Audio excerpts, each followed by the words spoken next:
Hello and welcome back to Motivated with Meg. This is season 1, The Eating Experiment, where we toss out the food rules and explore how food and freedom connect. No dogma, just the freedom and space to experiment for yourself. If you've been following along and doing any of the eating experiments so far, I'd love to hear how they're going for you, what you're liking, what you're not liking, what you're finding out about yourself. If you've ever felt like the scale had a little too much power in your life, stick around, this episode's for you. I just want to start off by asking a question, which is, how many times have you let the number on the scale dictate how you feel about yourself, what or how much you'll eat that day, or what type of exercise you'll do? For years, I was totally consumed by the number on the scale. I used to weigh myself multiple times a day, often after meals, to see how much my body had changed, technically how much weight I might have gained from eating that food. And then that number would dictate my decisions around food for the rest of the day, and also whether or not I'd go exercise and the type of exercise I would do. Would I lift weights? Would I do cardio? And it would also cause a lot of internal emotions to stir. I felt frustrated, and my immediate response to the scale was often, what's the point? If I'd been trying really hard, sticking to whatever diet or exercise program I was on, and then the scale went up, it was kind of like a, screw it, what's the point? If it stayed the same, I was annoyed and thought, I'm trying so hard, why isn't it working? And if it did go down, if the scale did go down, my personal habit voice would be celebrating. It'd be like, time to celebrate. And then I would want to go get the food that I wasn't letting myself eat and let myself have it to celebrate the weight loss. But the truth is, no matter what the scale said, I always found a way to let that number control my actions. Whether it went up, stayed the same, or went down, I reacted based on a belief that the number on the scale defined how well I was doing in life, how worthy I was of my own love, and if I would be accepted by society. And I had to learn that the scale is just a tool. Same as a hammer or a nail, they are tools. It measures how much the body weighs, the entire body, not just the fat on your body, but it also measures your brain and your poop. It doesn't measure how good or bad you are, or how worthy or unworthy of love you are, even though we often let our habit voice tell us otherwise. It's important to remember that the number on the scale fluctuates consistently, all the time, just like the stock market. Every day, stocks fluctuate. They go up, they go down. Some days it's exciting, and other days it's nerve-wracking. But what happens when we react to every small movement in the stock market?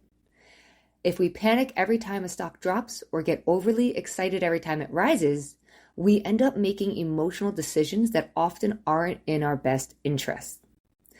Now, imagine approaching your weight in the same way. The number on the scale fluctuates just like the stock market. It can change based on the time of day, what you've eaten, water retention, hormones, what time of the month it is for you, and countless other factors that have nothing to do with actual fat loss or anything that you're doing in your day-to-day life, possibly. Reacting to those daily fluctuations is like overreacting to the stock market. It leads to emotional decisions, frustrations, and feeling out of control.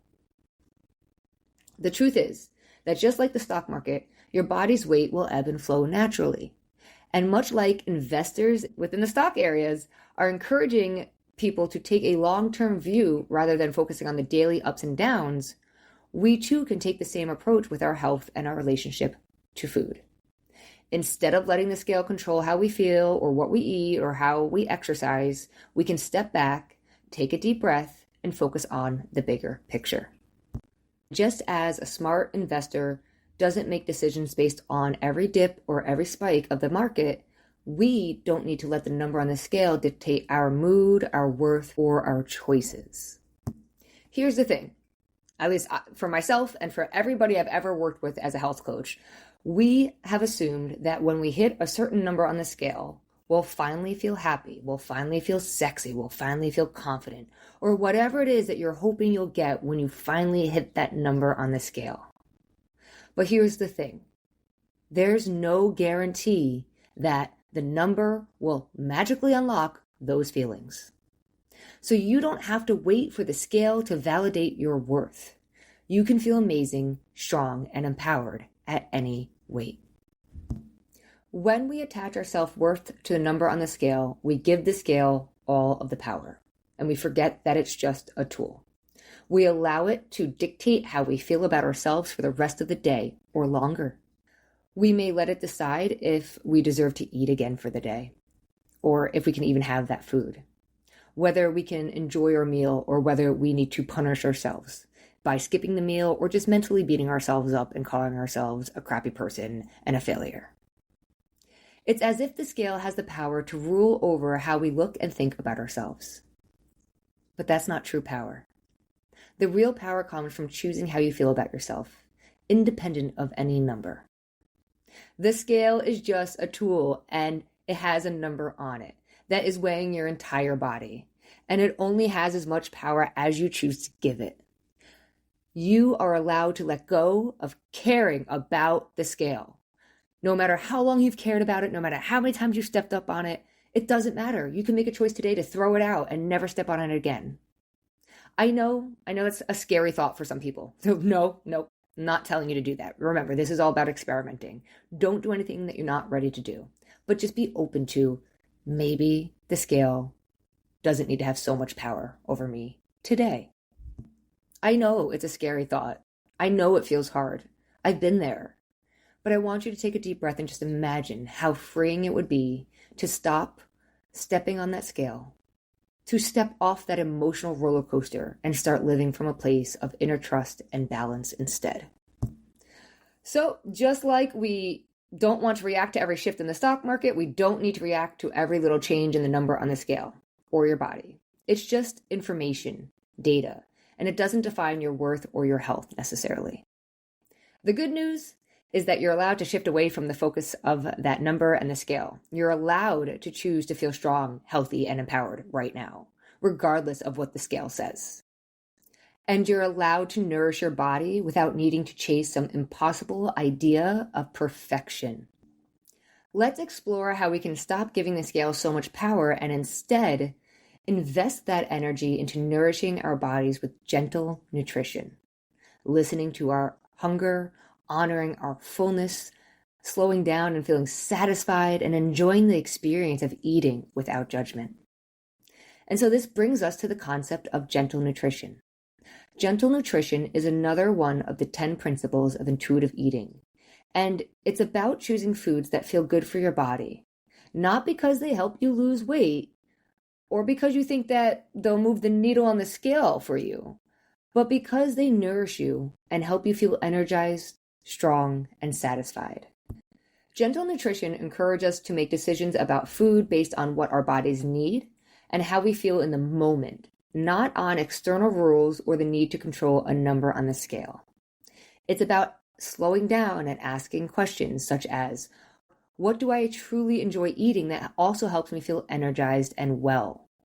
For instance, I'm lactose intolerant, and the answer here is definitely not cheese for me. It doesn't make me feel good. I love the taste of it. Yes, that is true. Does it give me a dopamine hit? And do I love it? Yes. So yummy. But will I feel crappy for literally 48 hours? Yes, I will. And so for me, dairy is not part of my nutritional needs. It doesn't sit well with my body. And I learned to honor that instead of fight against it. When we focus on gentle nutrition, we stop letting the scale and the diet mentality dictate our choices. And so to recap, gentle nutrition is about honoring your body with food that feels good without being ruled by the idea of perfection, calories, the diet mentality, or the scale.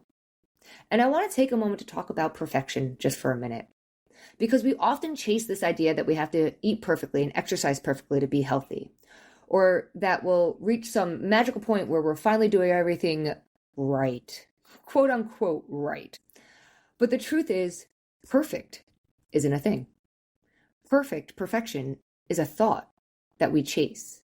It's a moving target that's different for everyone and is always just out of reach. When we try to eat perfectly, it creates a cycle of pressure and judgment. Every meal becomes a test we feel like we're failing. But with gentle nutrition, we let go of that need for perfection, and instead we ask ourselves, what feels good to my body today? What's going to nourish me physically and emotionally today? It's all about being present now and not in the past or the future. Gentle nutrition acknowledges that health is more than just what we eat. It's about balance, flexibility, and learning to trust ourselves again. It's about realizing that some days you might crave a salad and other days you might want a slice of pizza, and both are perfectly fine.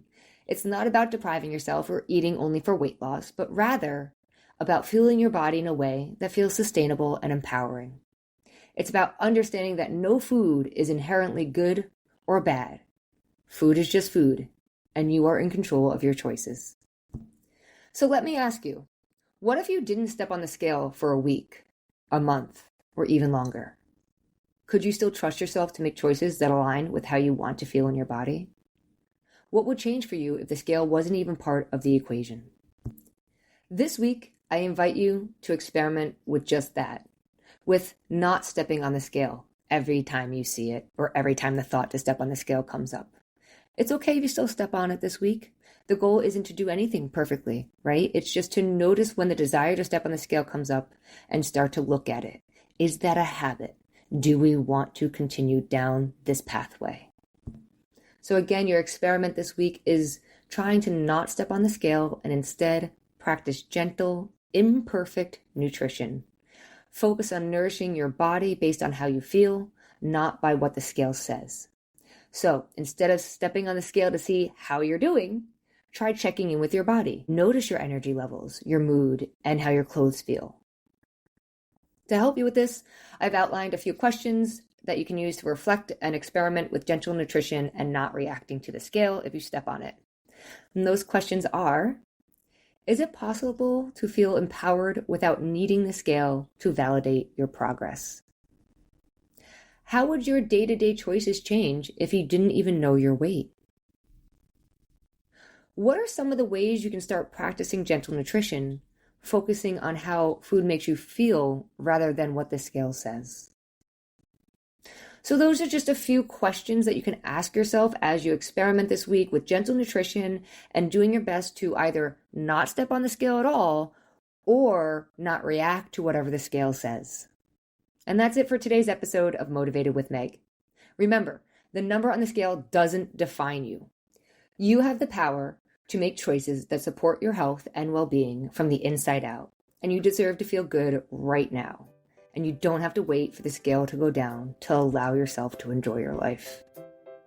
Until next time, be kind and be yourself. Everyone else is already taken.